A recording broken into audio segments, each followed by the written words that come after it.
என்னை உற்றுநோக்கி பார்த்தான். என்னை பார்த்தால் யார் என்று தெரியுது. மகாராஜா நீங்க ஆறுன்னு ஒண்ணும் புரியல, நீங்க சொன்னாதானே தெரியும். அதானே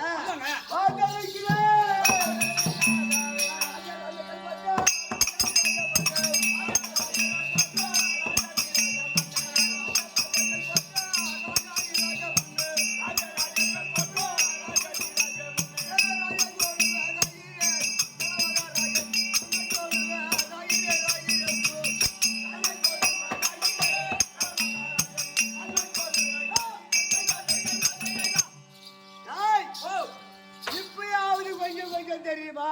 ஓ நல்லவண்ணன் நல்லவண்ணன் நல்ல மகாராஜர் அப்படித்தானே தெரியும். என் நாடு தெரியுமா? ஓ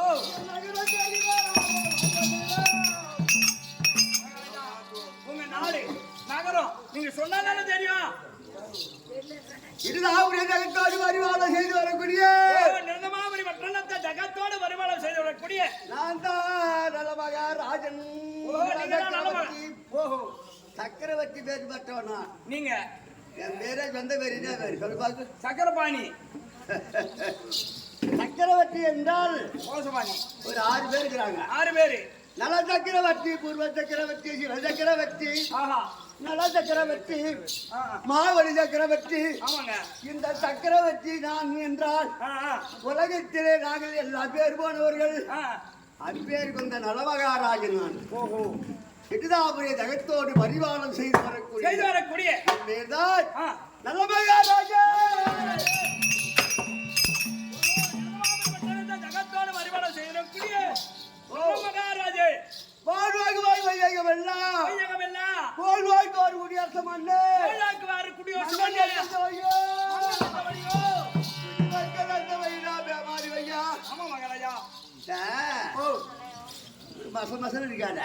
பொண்டாட்டி சீர்ற மாதிரி சேர்ந்து கற்க கசடர. ஆமாங்க. கற்றவர்களுக்கு நிற்க தக தக தக. ஆமா. என்ன புரியுதா? உடவங்காடு வட்டி. ஆமா. என் கூட ஆணு வாஜாரு ஒன்னும் எட்டி பாத்துக்கிறாரு. நீ எப்படிதான் போய் திறந்து பாக்குறாரு. கலிபெருமாள் ராஜமாரி வாஜாரும் என் கூட உடம்புல வந்து ஜாமான் வாங்கின்னு கத்தினாங்க. 1973.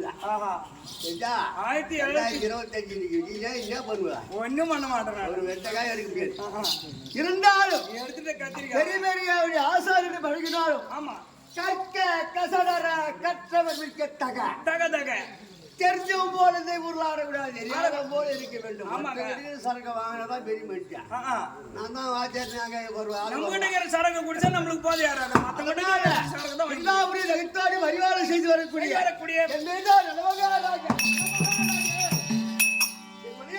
தனியாஞ்சி. ஆனால் ஒரு மனிதனுக்கு எவ்வளவு இருந்தா சந்தோஷம்? என்னன்னா எது இருந்தா சந்தோஷம்? பிள்ளை இருந்தால் சந்தோஷம். காவலா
அடுத்த பரிவான செய்தி என் மனையாட்டி தமயந்தி நானும் ஆமா வெகு நாளாக அரசாண்டு வருகிறோம்.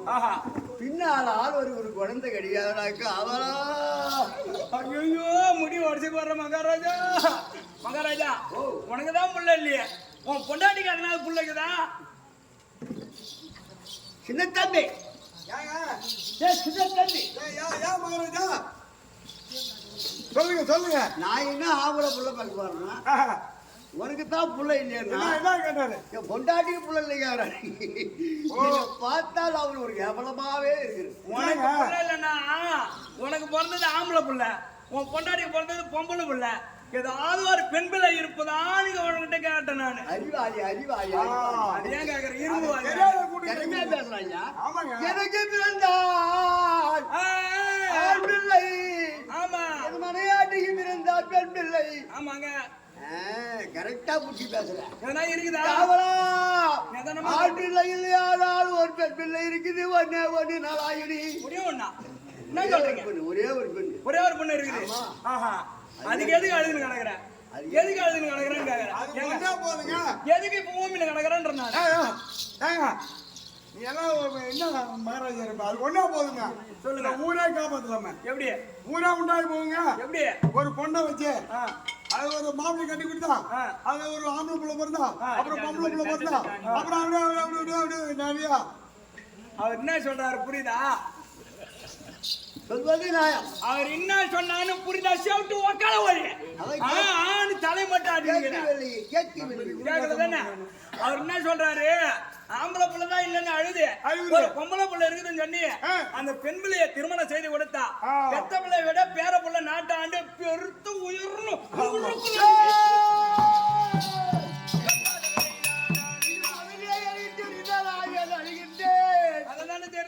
கடவுளை பார்த்து கையாளம் செய்து விட்டு அவர் நாட்டு அரசனுடைய அரசனை கைவெட்டி கொடுத்து விட்டால் அது வயிற்றிலே ஒரு பிள்ளை பிறந்தால் பெற்ற பிள்ளை வேட பெற பிள்ளை வசதியாக வாழ வேண்டும் மகாராஜா என்று ஒரு 5 நாளைக்கு முன்னே சொல்லியிருந்தார். அயாண்டா அழுவுறா கோசு முட்டா. இதெல்லாம் தெரிஞ்சிருந்தா நீயா மாமா பட்டில போய் இறங்குற நேரம் வந்திருப்பிய.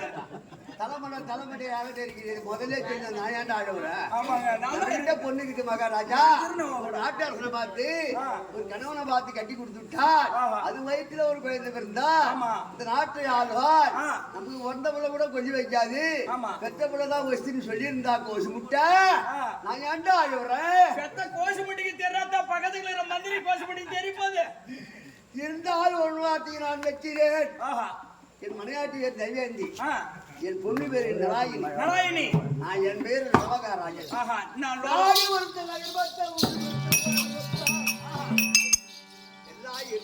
எல்லாம் இருந்தாலும் ஒரு மனிதனாக வந்து விட்டார். ஆமாங்க. கணவன் இல்லாத கண்ணியரும் கர்த்தனை வணங்காத சென்னியரும் திலர்தம் இல்லாத நெத்தியும் தெளிவு இல்லாத புத்தியும் அகத்தின் இல்லாத முகமும் ஒரே அந்தமுள்ளவ ஆடணும். ஆமா சந்தமுள்ளவ பாடணும். அந்த காலத்திலே சொல்லுகிறான். ஆமாங்க. ஏதாவது ஒரு ஆயுதம் கையில தான் ஒருத்தர் வெட்ட முடியும். கண்டிப்பா. வெறும் முண்டமா போய் என்ன பண்ண முடியும்? ஒண்ணும் பண்ண முடியாது. பல்லால புடிச்சவங்க சாதனம் இல்லாத சங்கமா சாதிசனாத சேராத ஓரியோ வீடு தங்காத மங்கையோ விபச்சாரம் செய்யற நங்கையோ என்ன பொண்ணுக்குது?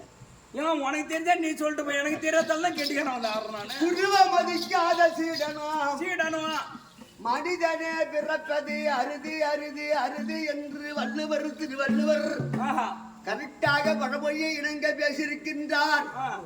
அதனால எதுக்காக 2வது நாள் கூத்து தம்பி? எதுக்காக 2வது நாள் கூத்துனா எதுக்கு வைப்பாங்க? எதுக்கு? இந்த மாதிரி படுத்து தூங்குறதுக்கு தான். அவங்களுக்கு மட்டும் பந்தல நல்லா பக்காவா போட்டு வச்சுக்கினாங்க. அவங்க வர்றாங்க நிம்மதியா வச்சுட்டோட வந்து தூங்க தலகாணியோட வந்து தூங்குறாங்கடா. எல்லாம் தூங்குறாங்க. நம்மளுக்கு என்ன கலகுது? தூங்கணும் மகாராஜா நேற்று இரவு கர்ணமோட்ச நாடகம் ஆதிமூலம் என்று சொல்லக்கூடிய அப்பர் அவர்கள் ஊர் நாட்டார் ஜாலோக 4ஆம் மதி அடைவு என்று கர்ணமோட்சத்தில் அர்த்தம். நீயே பேசுற 2வது ஹீரோவாக அதே இடத்துல நல்ல மாதிரியாக வாழ வேண்டும். வேண்டும். ஊர் ஜெயிக்க வேண்டும். பெய்ய வேண்டும். மறுபடியும் வளர வளர வளர வேண்டும் என்று மறுபடியும் ஆகி வச்சிருக்கிறார்கள். துணியை சரித்தான்.